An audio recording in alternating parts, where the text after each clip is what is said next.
Assalamualaikum warahmatullahi wabarakatuh. Halo semuanya, perkenalkan nama saya Nabila Asyahara dengan NIM 240170104.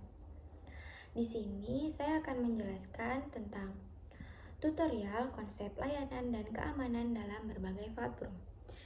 Di dalam mata kuliah Keamanan Sistem Komputer yang diampu oleh Bapak Tengku Sukma Akriyadi Sukman, Eskom Mkom. Langsung saja, mengapa keamanan platform penting? Sekarang, hampir semua aktivitas sudah dilakukan secara digital, mulai dari kerja, belanja, sampai transaksi keuangan. Tapi sayangnya, data pribadi dan bisnis juga bisa jadi sasaran untuk serangan cyber.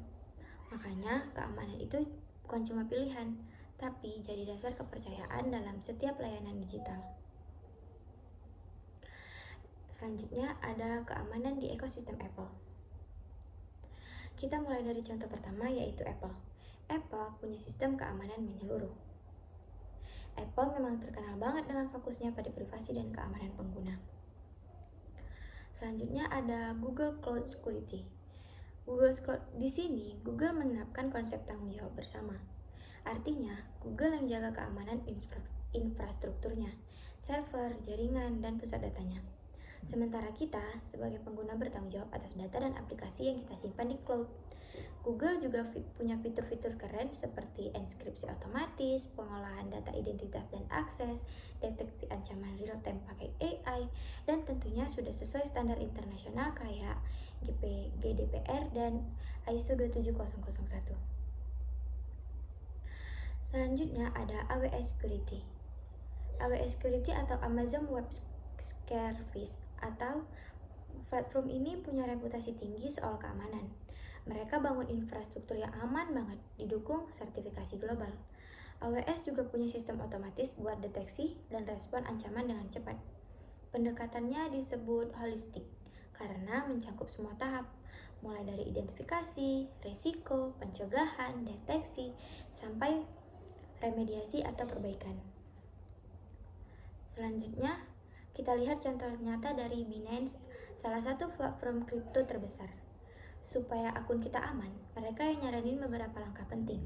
Pertama, aktifin two-factor authentication atau 2FA. Kedua, pakai wishlist alamat dompet biar penarikan dana cuma ke alamat yang sudah diverifikasi. Hal-hal kecil kayak gini bisa bantu banget mencegah kehilangan aset digital. Selain teknologi, faktor manusia juga penting banget. Perusahaan perlu ngadain pelatihan kesadaran keamanan supaya karyawan ngerti gimana cara ngenalin ancaman kayak phishing atau rekayasa sosial. Biasanya bentuknya bisa berupa program interaktif, kuis singkat, atau video pendek biar nggak ngebosanin. Contohnya, DP World Tour berhasil banget bangun budaya keamanan global lewat pelatihan yang konsisten. Nah, di masa depan keamanan bakal makin canggih. Misalnya ada Google Passkey yang memungkinkan kita login tanpa password, cukup pakai sidik jari atau wajah. Lalu ada AI yang bisa deteksi ancaman lebih cepat karena analisis data yang jumlah besar. Dan tentu aja keamanan untuk perangkat IoT juga makin penting, biar gadget dan sistem pintar kita gak mudah diretas. Kalau kita bikin sistem atau layanan sendiri, ini ada beberapa tips penting. Pertama, gunakan keamanan berlapis. Kedua, lakukan update rutin buat nutup celah. Ketiga, pakai enkripsi dan manajemen akses ketat.